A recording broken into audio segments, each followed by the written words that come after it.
All right, guys. So I am here in Boston. I'm with my in a Lyft driver. Got my Lyft car here. Oh, here. There's Joe. He's from the Dominican Republic. So, Joe, I just need you to keep your eyes on the road. Keep your hands off of me, okay?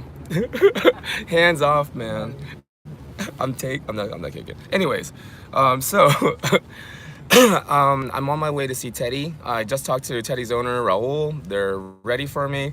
And I gotta be honest, a little bit of nerves, because I've done a lot of aggressive dogs. I mean, on my other YouTube channel, clearly I've done a lot of aggressive dogs. But every time I do, well, I guess it's kind of like every time an athlete goes to perform, or anybody, it's like you get a little bit of that anxiety, that performance anxiety, that nervousness before. So just trying to breathe, because I have to be calm and not have to be comfortable because the dog can feel it. So as soon as I get there, I'm gonna have to try to be, a little bit more calm, a little bit more reserved, and control my emotions. That way the dog feels comfortable around me.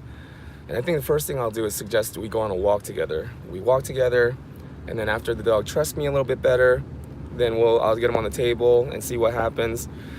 But yeah, so that's the plan. We'll see how it goes. Oh yeah, and I also reactivated my Instagram again because I figured, these little videos and everything, little video updates, I was thinking it might be better on Instagram to do that. So Patty said, hey, what's up, Patty? Hey, Lexi, what's up, Lexi? Patty says, I hope all goes well.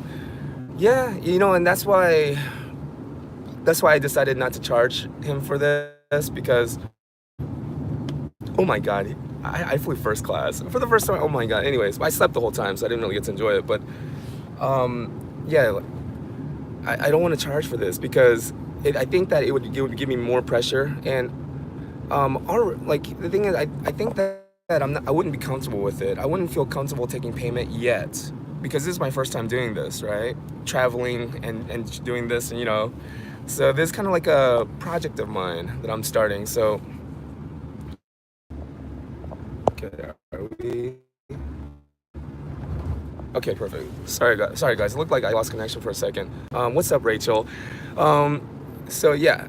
Oh, Rachel, I was gonna bring the 4-leaf clover with me today and mail it out to you while I'm here, but I realized I'm not really gonna have a lot of time for that. There's a friend, or a groomer that I know, about an hour away from here. I also wanted to see if I could stop by and visit her, but again, that's not why I'm here. I'm not here to socialize or sightsee. I'm here to try to accomplish this task of getting this rescue dog groomed successfully, and hopefully get him over his fear of whatever, causing this dog to react like that. So that's why I'm here. So I realized I'm not gonna have a lot of time to go visit anybody or do anything. And I was like, I don't know if I'll have time to stop by FedEx or UPS and ship it out, but I'm going back home tomorrow. So once I go back home tomorrow afternoon, I'll go ahead and ship that 4-leaf clover out to you. It's beautiful. It's big. Anyways, yeah. So that's where we're at right now. All right, and I'm proud of Joe. Joe actually kept his hands to himself. Did you see his hungry eyes? He's looking at me like, and I know that eye. I've seen that before. When a guy looks at me like that, he wants me. So I'm kidding. Anyways, yeah. So I guess if there's no other questions, I mean that's pretty much where I'm at right now. Skyar says no homo. Yeah, this broke back Lyft. Anyways. But yeah, that's where we're at right now. I have like 15 minutes before I get there. So as soon as I get there, actually, I guess I'll stream live again. As soon as I get out and see how the dog reacts when he sees me. Yeah, I mean, none of this is really planned. So you can't plan it. You can't script this. You can't plan for any of it because I know how a dog's gonna act, I sent him the script, actually. I emailed him the script about a week ago, but he's just, this guy's hard to work with. He won't memorize his lines. He doesn't even want to go with the script, so we'll see how we'll see how it goes with Teddy. But anyways, I'm gonna go ahead and end this right now and just kind of get gonna get myself in a balanced state, breathe it out. I gotta keep telling myself I'm excited. I'm not nervous. I'm excited. You know, because nervousness and excitement, they feel the same. Tony Robbins is the one that pointed that out. He was saying that, who was it? I think he was talking about Bono from U2, that band. He was talking to him, and he was saying before the before he goes out, he was telling him like, "Oh man, I get this rush, I get this feeling, you know, I can't wait to go out there." He's like, "My hands start shaking, get sweaty, my heart starts racing, and you know, like I start getting all this adrenaline." He's like, "And that's when I know I'm ready. And that's when I know I'm ready to go out there." Right? Even after all these years of performing, he still gets that. So, but then he's saying that another person he talked to, she was saying that she's terrified. She can't go up and speak. And he was like, "Why? What are you feeling?" She was like, "I don't know. My hands are sweaty and shaky. My knees feel weak. My adrenaline's pumping. My heart's pumping. My adrenaline's going." Same thing, you know. But she called it nervousness, and it debilitated her. It handicapped her. The other guy, Bono, he was going through the same physical symptoms, but he called it excitement. So because he considered it excitement, he said, "I'm excited. I'm not nervous." He was able to go out and perform. The other lady, because she felt the same physical, symptoms or same physical reactions, she told herself, "I'm nervous, I can't do this." And that's why she wasn't able to do it. So be careful the way you talk to yourself. Be careful what you say to yourself, and I got to do the same thing. Like, just I'm excited. I'm ready to go out there. I'm ready to do this. Everything's going to happen well. Pauline, keep us up perfect. You got this. Yeah, or I don't. I either got it or I don't. And if I don't, it's okay. I didn't charge the guy anything. I'm here. I'm just gonna give it my best shot. I'm really gonna put everything on the line. I'm gonna give it my best.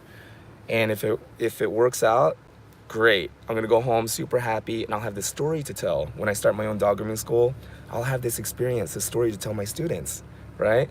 And then if it does go well, and I start getting better at this, and this becomes my new normal, I become comfortable with it, maybe I will start charging for this, but I think that you have to be honest with yourself, and you have to do what's comfortable for you. If I were to charge for this, when I don't even know what's going to happen, I personally wouldn't feel comfortable with it. But later on, that might change, after I do this for a while, and then maybe I'll go to California in May. And maybe I'll go to, a different state. But once I do this a few more times, I'll probably be more comfortable with it, and I'll be more confident, and then I can start charging for this service. But for now, I just, I don't know. I don't feel comfortable charging. My mom was even like, "You got to charge at least for your time." And I was like, I had this Saturday off anyways, walk my dogs, and I would find stuff to do. But I was telling my mom, it's not about the money. It's not about what I get. It's about who I become, right?